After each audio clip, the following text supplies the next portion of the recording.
Então, por favor, professor Rômulo, obrigada também pela possibilidade de estar aqui conosco. Boa tarde a todos. Eu gostaria de, em nome da nossa diretora, Zélia, agradecer o convite da corretora Cláudia de participar neste evento. Eu vou tratar basicamente de dois temas. O primeiro tema dá uma notícia sobre o que é a Fiocruz. Penso que isso seja importante diante de um conjunto de colegas que têm uma formação distinta da nossa, que é da área da saúde. A Fiocruz ela se aproxima das universidades em grande medida, mas ela possui também características muito próprias, que tornam uma instituição mais diversa nesse sentido. Em uma segunda parte, falar de dois trabalhos que a Fiocruz está desenvolvendo em Minas Gerais e que penso que seja de interesse deste seminário. Bom, a Fiocruz ela está dispersa no Brasil, na verdade, está presente em 9 estados, a partir do Rio de Janeiro, que é a sua sede. Entretanto, Minas Gerais também tem uma unidade da Fiocruz, já é a unidade mais antiga, depois da do Rio de Janeiro, e mais outras unidades em vários lugares. A Fiocruz estará completando 120 anos no ano que vem. Nós temos uma força de trabalho considerável, são mais de 12 mil trabalhadores, 5 mil servidores, e há uma diversidade de atividades, onde nós temos uma Escola Nacional de Saúde Pública, portanto, uma escola de pós-graduação, mas também a Fiocruz possui uma escola técnica, possui também uma unidade Fabris, da produção de medicamentos e também vacinas, possui também unidades de desenvolvimento de tecnologia na área da saúde e também possui unidades de atenção à saúde, embora isso seja mais minoritário no grupo de atividades da Fiocruz. Os números são grandes, como eu falei, é uma unidade bastante expressiva, dispersa no Brasil em vários lugares, tem crescido, e também tem uma presença importante na formação de recursos humanos. Esses números indicam essa presença da Fiocruz, a quantidade de programas de pós-graduação, de mestrado e doutorado na área da saúde, embora também nós tratemos de outros conteúdos que envolvem ciências humanas e também as ciências do meio ambiente. Com esse core da Fiocruz bem diverso e muito intenso, a Fiocruz ela acaba se constituindo numa instituição singular nesse aspecto. Até mesmo existem poucos paralelos no mundo. Ela surge há 120 anos atrás, muito inspirada nos modelos europeus, na França, na Alemanha, na Inglaterra, mas, ao longo desses 120 anos de existência, ela foi agregando competências que não houve paralelo, pelo menos nessas unidades de referência da Fiocruz. Então, acabou se tornando uma instituição bem grande, com uma presença muito forte na área da saúde, tanto na formulação de políticas de saúde, mas também na produção de insumos para atenção à saúde. Aqui em Minas Gerais, obviamente, nós temos uma estrutura mais modesta e contamos, portanto, com um grupo menor de pesquisadores, sobretudo voltados para a área de ciências, áreas de estudo na área de doenças infecciosas, mas também em outras áreas.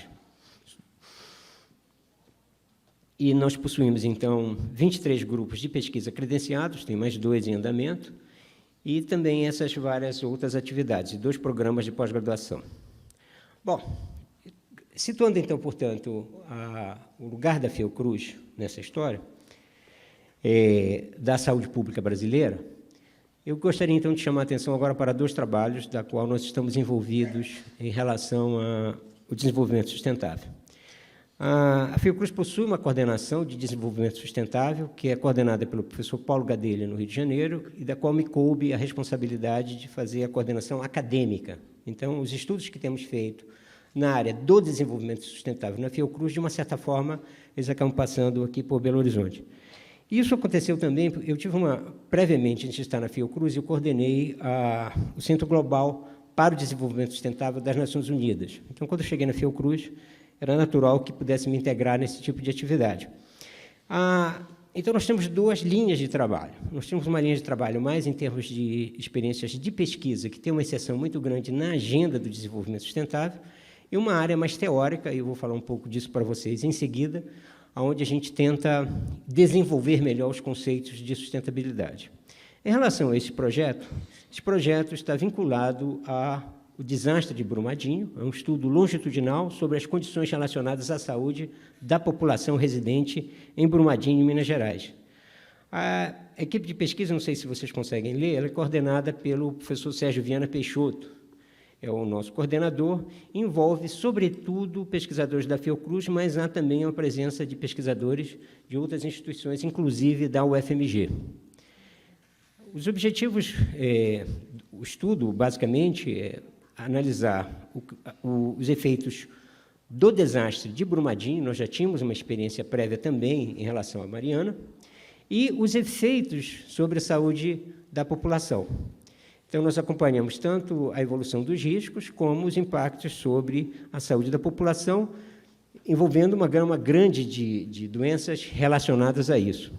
Algumas, obviamente, crônicas, mas também doenças infecciosas ligadas aos desastres. Vocês estão conseguindo ler? Está legível? Tá, obrigado. Bom, então, esse primeiro estudo, ele visa gerar informações a médio e longo prazo sobre os efeitos de um dos desastres, esse é um dos maiores desastres, como todos vocês sabem, que aconteceram no Brasil, vinculados à mineração, e contribuir para a estruturação dos serviços de saúde frente aos grandes desastres no país, ou seja, que nós tenhamos um maior conhecimento. Esse processo, tanto de Mariana e agora de Brumadinho, ele tem, obviamente, produzido lições diversas em todas as áreas que está vinculado a esse tipo de atividade produtiva, os impactos sobre a vida da comunidade, inclusive também a dimensão ligadas à saúde.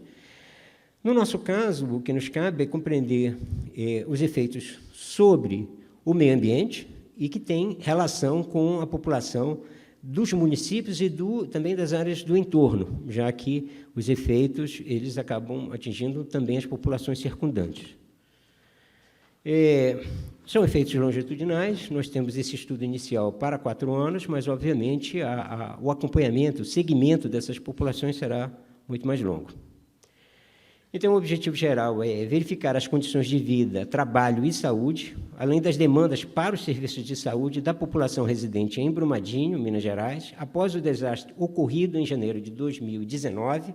Além disso, o estudo visa detectar as mudanças ocorridas nessas condições em médio e longo prazos, considerando diferentes níveis de exposição ao referido desastre. Os objetivos específicos, portanto, é a percepção da população em relação ao desastre. Existem estudos em vários lugares sobre isso, e a sobrevivência do medo em relação aos desastres, ela, de uma certa forma, é transmissível. Gerações seguintes, ou quando eram muito jovens, no momento do desastre, ou que nasceram logo depois do desastre, podem, pela convivência com as pessoas que vivenciaram o desastre, também desenvolverem características muito próprias de quem sofreu um trauma desse tipo. O perfil sociodemográfico, comportamentos em saúde, condições de saúde, uso de serviços de saúde, história ocupacional, participação social e condições de alimentação e nutrição. E o exame físico e bioquímico, onde nós vamos buscar evidências que suportem essas observações. É um estudo longitudinal, como eu falei a vocês, de 4 anos, a princípio, envolvendo adolescentes e adultos, uma estimativa de 4.000 participantes. Esta é uma área, e aí são os setores censitários, delimitando as manchas geográficas da qual nós vamos trabalhar. Bom, eu não entrarei em detalhes sobre a metodologia, mas esse slide visa trazer a vocês um pouco uma percepção de quais são os fatores que nós pretendemos observar e também qual é o tipo de abordagem que faremos, tanto do ponto de vista das entrevistas, como os exames de diagnóstico que nós pretendemos utilizar para identificar as patologias em questão.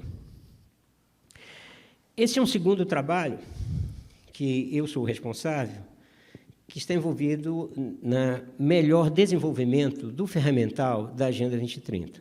A Agenda 2030, todos vocês sabem, ela tem um momento inicial em 2012, aqui no Brasil, quando a conferência definiu, ainda não tinha o nome de Agenda 2030, mas ela vai evoluir no sentido de 2012 e 2015 e se consolidar como uma agenda para o desenvolvimento nos próximos 15 anos. Observem que esse processo de partir da Declaração do Rio de Janeiro até a construção dos indicadores é uma trajetória de reduções, onde vários conteúdos são perdidos em função de uma necessidade de adaptação para que seja operacionalizável esta agenda, tanto em termos de políticas públicas, como também do ponto de vista conceitual. Esse estudo nosso visa compreender como os indicadores, aí no caso da área da saúde, foram operacionalizados no mundo. Observem o seguinte, bom, essa é a equipe, no sentido mais geral, e a nossa ideia, então, foi comparar. Existem 6 operacionalizações mais conhecidas dos indicadores da Agenda 2030. O primeiro da UNDESA, que é uma unidade da ONU para o Desenvolvimento Econômico, depois o SDSN, que inclusive é da qual a FMG faz parte, é um dos organizadores deste evento, que é um consórcio, na verdade, de instituições acadêmicas. Nós temos o GBD, que é um outro grupo, também um consórcio, Banco Mundial, Organização Mundial de Saúde e Organização Pan-Americana de Saúde, porque os indicadores que nos interessam são operacionalizáveis principalmente por essas instituições. O que nós observamos é que a definição do que seja saúde, a descrição dos indicadores, a parte algébrica dos indicadores, o que essas instituições disponibilizam nas suas plataformas e quais os indicadores que estão disponíveis para os países, há uma variabilidade considerável, tanto no conceito, tanto nas fórmulas, quanto também nos valores que nós conseguimos testar nas várias plataformas. A nossa conclusão é que o processo de operacionalização ele precisa fazer um ajuste que é a tradição dessas instituições na produção desses indicadores. Então, ninguém vai largar a série histórica porque houve uma definição em Nova York a respeito de uma fórmula para um determinado indicador. Há um processo de ajuste onde as instituições dizem, olha, o nosso indicador equivale àquele indicador que está listado entre os 232 indicadores na UNDESA ou UN Statistics. Embora isso não ocorra explicitamente na maioria dos casos, mas esse processo está se dando. Então, quando sempre alguém me diz assim, a gente está trabalhando com os indicadores da Agenda 2030, a primeira coisa que eu penso é, mas quais indicadores da Agenda 2030? Qual das alternativas de operacionalização que se está se referindo? A do Banco Mundial? Do SDSN? Da UNDESA? Tem outras também que nós não trabalhamos, que é o consórcio europeu, e os países também, isso também está previsto na própria agenda, fazem lá os seus ajustes. Aqui no Brasil, nós temos estudado tanto a operacionalização do IBGE, quanto também do SESI Paraná, que tem uma operacionalização para os municípios brasileiros, como também dos consórcios municipais. Obviamente, também há diferenças, porque existem tanto as tradições de construção de indicadores, como também a familiaridade que os pesquisadores têm, ou técnicos, de trabalhar com determinados indicadores. Esse gráfico de árvore, vocês podem perceber nesse polígono maior, neste azul mais claro, o polígono maior de todos, são os indicadores, no caso da saúde, onde há convergência de todas as instituições que eu citei. São 20 indicadores. Existem outras situações, nesses polígonos menores e mais coloridos, onde há situações onde só uma das agências utiliza isso como indicadores da saúde. Isso em relação à variabilidade do conceito. Agora, notem que não necessariamente os indicadores que uma agência está usando é o mesmo que a outra está utilizando do ponto de vista algébrico. Às vezes existem variações. Nesse caso, nós privilegiamos o aspecto conceitual, o esforço, portanto, de representar um tema que, do ponto de vista de uma tendência estatística, é mais ou menos equivalente, embora, do ponto de vista algébrico, não seja exatamente a mesma coisa.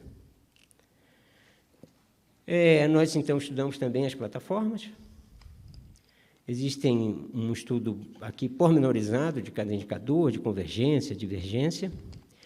E agora um esforço maior de tentar utilizar esses indicadores, neste caso da Organização Mundial de Saúde, para indicadores de saúde, para tentar entender, do ponto de vista de uma predição para cada um desses indicadores, qual o desempenho dos países em relação ao que poderíamos esperar, considerando a sua capacidade instalada, que, neste caso, a nossa proxy passa a ser a renda bruta.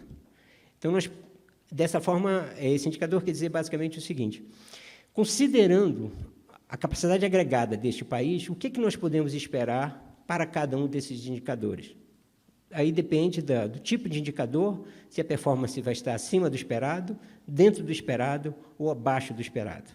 Dessa forma, nossa intenção é monitorar a capacidade dos países de implementar a agenda e obter mudanças convergentes com os objetivos da agenda. Afinal, esta é uma agenda de mudança e agenda de transformação.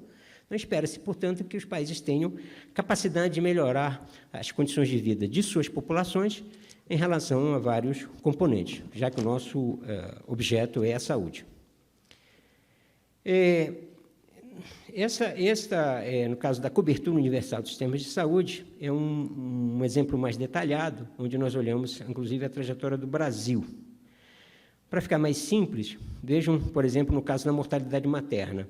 Esses pontinhos em vermelho é o Brasil em vários momentos do seu processo, onde nós temos um decaimento, no caso, uma redução da mortalidade materna, isso, portanto, é uma tendência positiva, mas ainda está acima do que o Brasil poderia entregar se nós considerarmos a capacidade agregada do Brasil medida, na verdade, pela renda bruta. Então, esse é o nosso esforço de construção de um indicador que possa permitir o monitoramento dos países em relação à implementação da agenda. Eu concluo, então, dizendo a vocês o seguinte: este projeto é um projeto financiado pelo Ministério da Saúde por 3 anos, e nós estamos, então, começando a produzir agora os primeiros artigos. Esta metodologia que nós estamos desenvolvendo, ela tem sido compartilhada com outros parceiros em outros países, e estamos fazendo um esforço, portanto, de apresentarmos também a nossa contribuição de como tornar esta ferramenta uma ferramenta mais prática, e não apenas digamos assim, um conjunto de recomendações mais abstratas, onde as interpretações variam muito, e aí, portanto, fica difícil fazer uma comparação mais consistente.